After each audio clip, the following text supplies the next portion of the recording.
first off, who said it didn't work? If Dave Wood saying that the car business didn't work, I was salesman of the month, actually broke the company record. The guidance counselor and I were on, he had me on speed dial. If that tells you anything, what kind of student he was. I'm always trying to be like, yeah, I'm the boss's daughter, but I'm serious. And then there's my dad walking in here and he's like, hey, boing, bye. Like, what is that, right?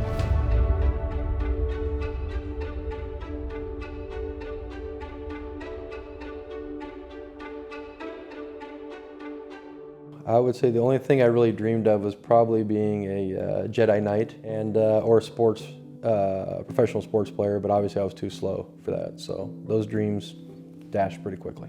Well, when he was little, he was very rambunctious little kid.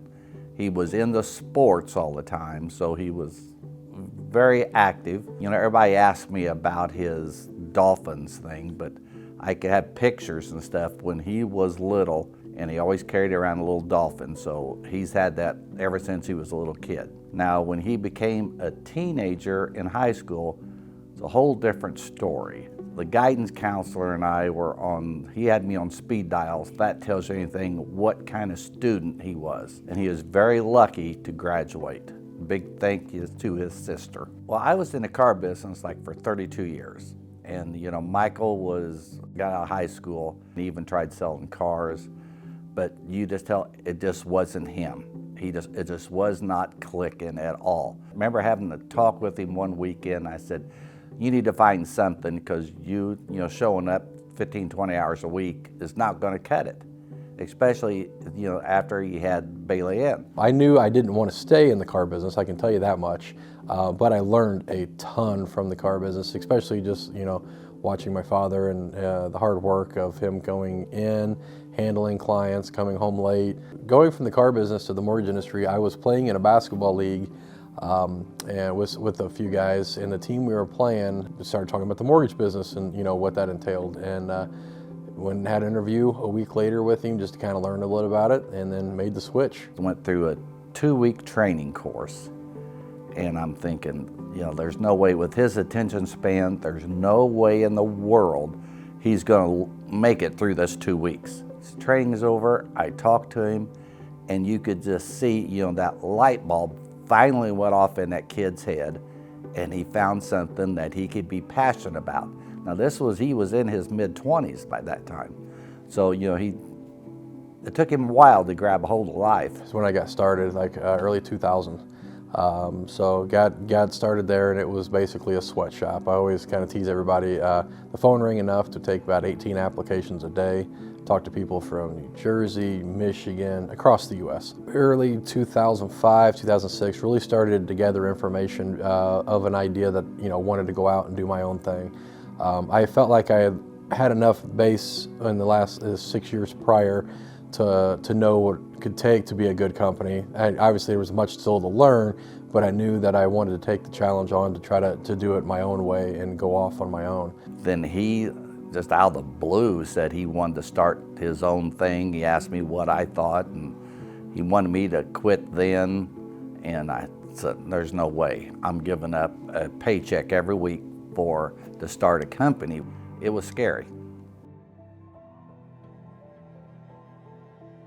I've always been a daddy's girl, always super close to my dad. You know, I always say I got really lucky that we just kind of always fit like best friends did. You know, he was 20-something and would sit there and watch Snow White until I literally burnt the DVD out. I don't know how my dad did it, but the fact that he gives 110% at work, but he also gives 110% at home, he still managed to make my childhood, I guess, really special.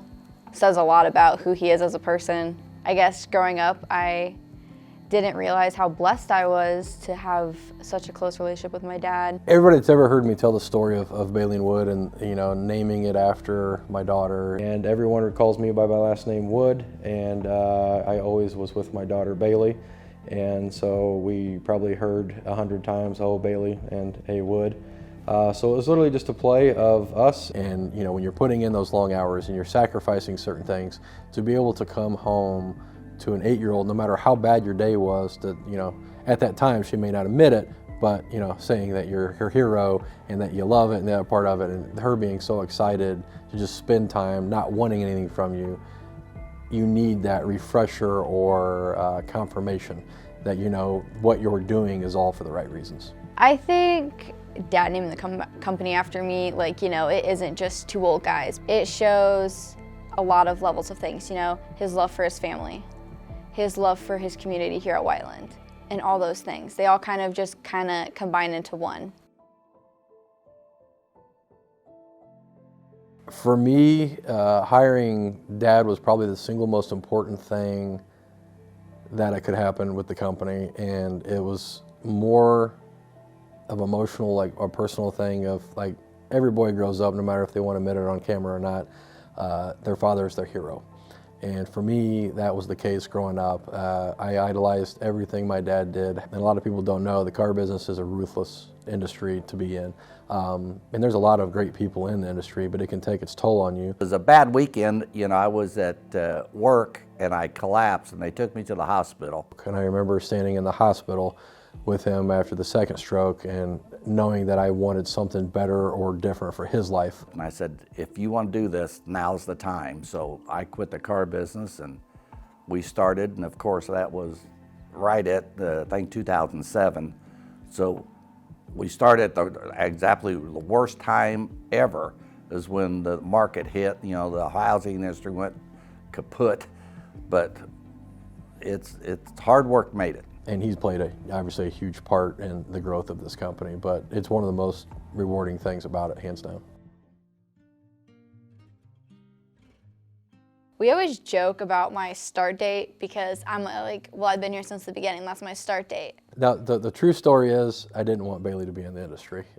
Not that I thought that she couldn't be capable or more than that, but I wanted her to make the decision on her own. And I think that's the beauty part of where she's at now is it wasn't a situation to where, hey, you're going to do this, your name's after the building. It was a situation that she chose this path on her own. At the time when we named the company what it was, I don't think maybe there'd be that pressure for me of working here. And I think he's always been very adamant of reminding me, there is no requirement to be here. And, and I did, and I went out and I, working other places and doing those things, I was doing great, but I wasn't passionate. And so coming back and working for my dad, I was really worried because I didn't want to appear like I was taking everything for granted. I'm boss's daughter, I don't have to work as hard. So I remember I came in and I was trying to be very serious. There was just a day, Grant and my dad were out in the lobby with Nerf guns, and I'm like, what is happening? That's something that I kind of had to learn from my dad, Papel, of being comfortable and with your family at work and working hard. And it's been the funnest thing to learn from them, for sure. We started talking about what I could do, and it kind of just started to really mean something to me. It was me wanting to be passionate and give my all and, work for him and make him proud. The talent's there to do it. As she's evolving into what she's doing, obviously it's an important piece. The company history, her role in that, and it's very important. So it's a great, and I think she's going to continue to grow into it, and I think you can see that day in and day out as she continues to grow. Well, I know I'm very proud of Michael. I know that he works his butt off to get things done. I've not agreed with a lot of his decisions, but he's proven me wrong. I'm glad to work here, and I'm glad Bailey Ann works here. It's a great time. Just being able to come into work every day, see my dad every day in and day out, there is a comfort. It's a comforting factor, the same with Bailey. So just knowing that no matter how bad the day is, I know that I can walk 5 feet and, there's one of your biggest support, people in your life sitting there, a mentor like Dad. And then being able to share that with Bailey, my daughter, and just joining the success and seeing it together. And obviously it's special. It's a special thing being able to share in day in and day out.